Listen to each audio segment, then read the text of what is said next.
a society for blockchain and ties. Oratio is his Irish version, and he was very interested in talking about blockchains. It's mutable, so what happens in Vegas stays in Vegas. Next up, Steve Promfett, adoption of blockchain is the real issue. And he said blockchain needs to try and solve real problems. And why would you replace existing technology? It needs to be cheaper and better and faster. And he gave an example that his company was putting together a blockchain. They were gathering, it was a very boring solution. It was something to do with signatories. And he said they wanted loads and loads of corporations on, and then they would build the exciting stuff. David Castellanos gave a very interesting talk about have you looked at your inheritance planning? Most people that hold cryptocurrencies are young, and young people, of course, think that they're invincible. So he was basically saying, if you die, if you get knocked down by a bus in the morning, have you made provision that your loved ones will make sure they can hold your crypto assets? A very, very valid point, but scary. And he also mentioned the dead man's switch, which is quite clever, that if you can set it up now, so if you do die, there's certain things that happen, and then your money will be automatically, or whatever you decide is going to happen to your money. Tony Evans is on, talking about finance.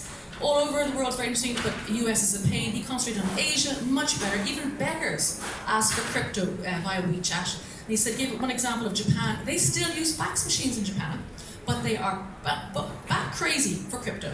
And Bitcoin is legal tender. And he said it's better to tax than not to seize crypto. The two next speakers on the list there are Alan McSherry and Philip Killian.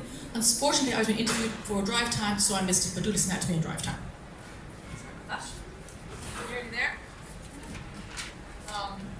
Owen O'Brien was up next.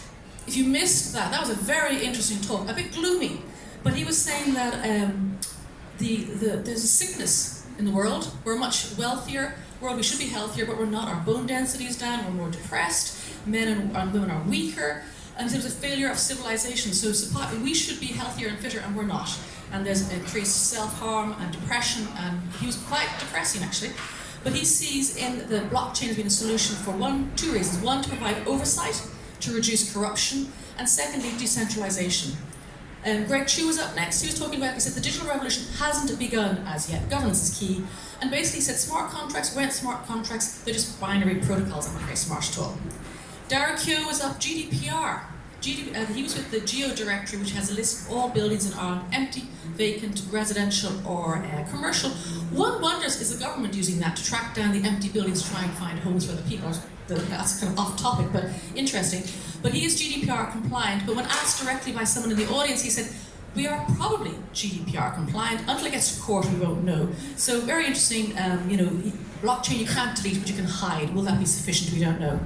Erin Grover was up next. She runs a financial asset trading company. I loved her. She said, we only take fees when the clients make profits. That's kind of unusual. But with her algorithms, she was actually doing micro trades and making money even in the bear market. So well done to her.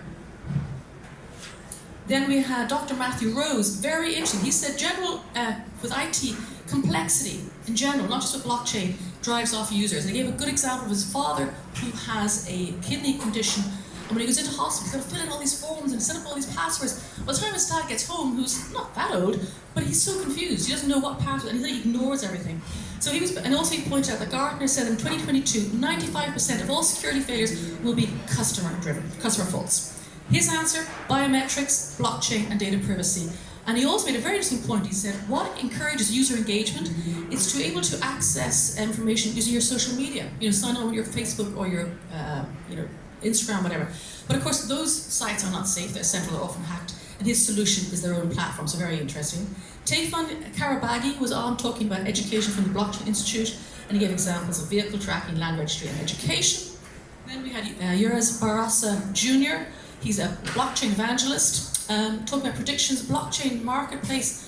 The size should be, I'm not quite sure what year it is, I forgot to write it down, but 3.1 trillion. It's growing, it's huge. There's 2,500 blockchain patents outstanding. As he pointed out, the internet, as we know, was Web 2.0. Blockchain is Web 3.0. So you talk about new world operating systems and programmable apps, and his vision is that it is disruptive. And he made one very good point too as well. He said, one of his examples, he said, note, in this blockchain, the Hyperlogic project he was talking about, cryptocurrency is not required. That's also an interesting point. And then Jeremy Lucid just there at the very end. Interesting, he talked about exchanges. Nice to see a Nuri company providing product, very good.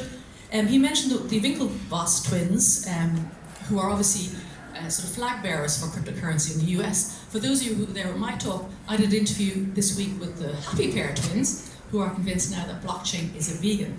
So at the very end, I want to thank everybody, thank the audience, thank all the speakers. I want to thank Tech Connect, Pooja, Ruth and Mark, Ruth who's our host and Mark on sound. And I want to conclude one thing. If you missed my talk, there's a lot of good energy in this room, but I think we need to spread the word. As Alex Mashinsky said recently, he's the inventor of VoIP and the founder of Celsius. It's not enough that we talk to ourselves about how important blockchain is. We have to get out and talk to our neighbours, to the dustman, to the accountant, to the architect. People who don't know about blockchain, tell them about it, because we don't want to lose it. You're nodding your head and you agree, and it's so important. And secondly, there are not enough women in this space either, only 4% women. So I ended with a joke. There's an old joke, how do you get the word out there? You use a telephone, telegraph, or tell a woman. So please go and tell a woman. Thank you very much, everybody.